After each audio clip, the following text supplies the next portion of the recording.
தலைவரே வெக்கப்பட வச்சீங்க பாத்தீங்களா? சூப்பர், வாழ்த்துக்கள் வாழ்த்துக்கள்.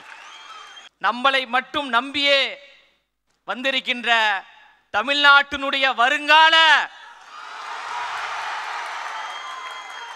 நாளைய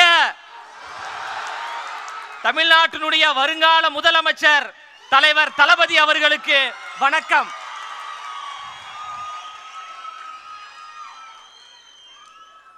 ஏற்றத்தாழ்வுகள் கூடாது, பிரிவினைகள் கூடாது, பாசிசம் கூடாது, பாயாசமும் கூடாது.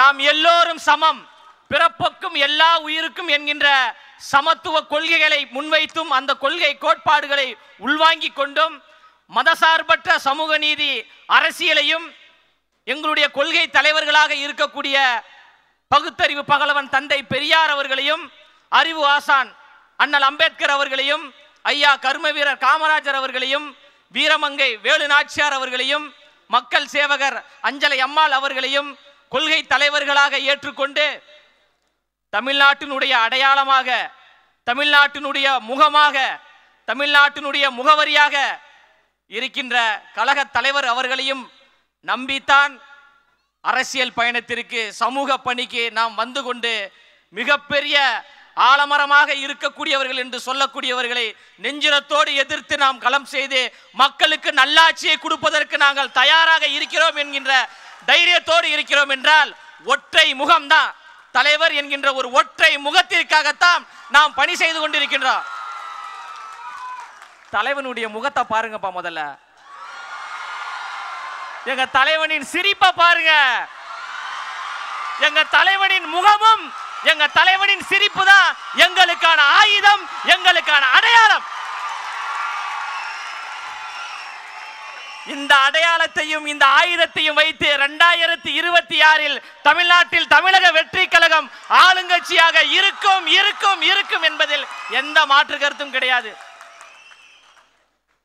தன் பின்னாடி வந்த லட்சக்கணக்கான ரசிகர்களை ரசிகர்களாக மட்டும் வைத்துக் கொள்ளாமல் சமூக பற்றாளர்களாக நற்பணி மன்றம் மூலமாக மாற்றினார். சமூக பற்றாளராக மாறியவர்களை அப்படியே விட்டுவிடாமல் மக்கள் இயக்கத்தை உருவாக்கி அரசியல் மயப்படுத்தினார்.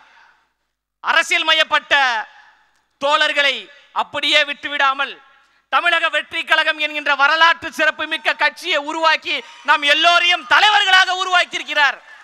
இன்று தலைவர்களாக உருவாகி இருக்கின்ற நீங்கள் நாளை மாமன்ற உறுப்பினர்களாக, சட்டமன்ற உறுப்பினர்களாக, நாடாளுமன்ற உறுப்பினர்களாக உச்சத்தில் வைத்து உங்களுக்கு அழகு பார்ப்பதற்காக எங்களின் அழகு தலைவர் நம்மளை நோக்கி வந்து கொண்டிருக்கிறார்.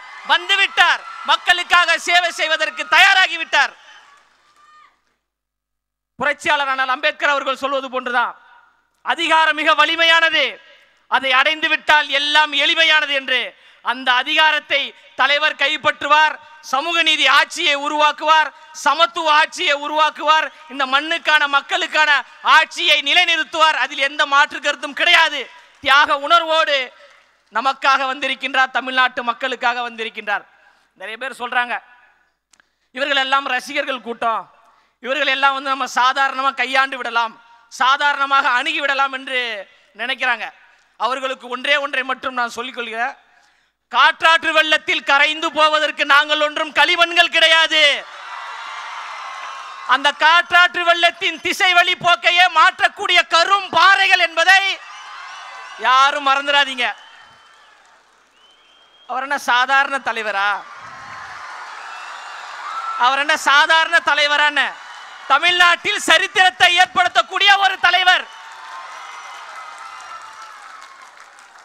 வெற்றி வீரராக, மாண்புமிகு தலைவராக, மண்ணின் மைந்தராக, பச்சை தமிழராக, நம் வீட்டில் இருக்கக்கூடிய அண்ணாவாக அண்ணாவாக அண்ணாவாக வருகிறார். எவ்வளவு அடக்குமுறைகள் வந்தாலும், எவ்வளவு ஒடுக்குமுறைகள் வந்தாலும் அதை சந்திப்பதற்கு நாம் எல்லோரும் தயாராக இருக்கிறோம். நம் உயிரை கொடுத்தேனும் தலைவரை அந்த அரியணையில் நாம் அமர்த்துவோம் என்பதில் உறுதியாக இருப்போம். திரும்பவும் சொல்றேன், திரும்ப திரும்ப சொல்றேன், நமக்கான அடையாளம் நமக்கான முகவரி தளபதியினுடைய முகமும் தளபதியினுடைய சிரிப்புமே போதுங்க. தாய்மார்களுடைய ஆதரவு நமக்கு இருக்கு.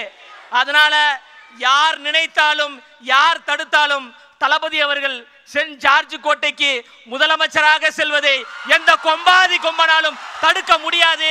அதற்கு நாம் எல்லோரும் அணிதிரண்டு களப்பணி செய்வோம் என்று கூறி பேச வாய்ப்பளித்த தமிழ்நாட்டினுடைய வருங்கால முதலமைச்சர் தளபதி அவர்களுக்கும் இந்த கழகத்திற்காக நேரம் பார்க்காமல் உழைத்துக் கொண்டிருக்கின்ற கழகத்தினுடைய பொதுச் செயலாளர் அவர்களுக்கும் மனப்பூர்வமான நன்றியை கூறி நிறைவு செய்கிறேன். நன்றி, வணக்கம்.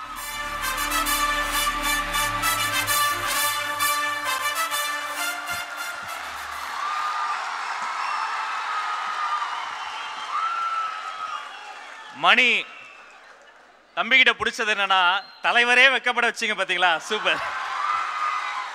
வாழ்த்துக்கள் வாழ்த்துக்கள்.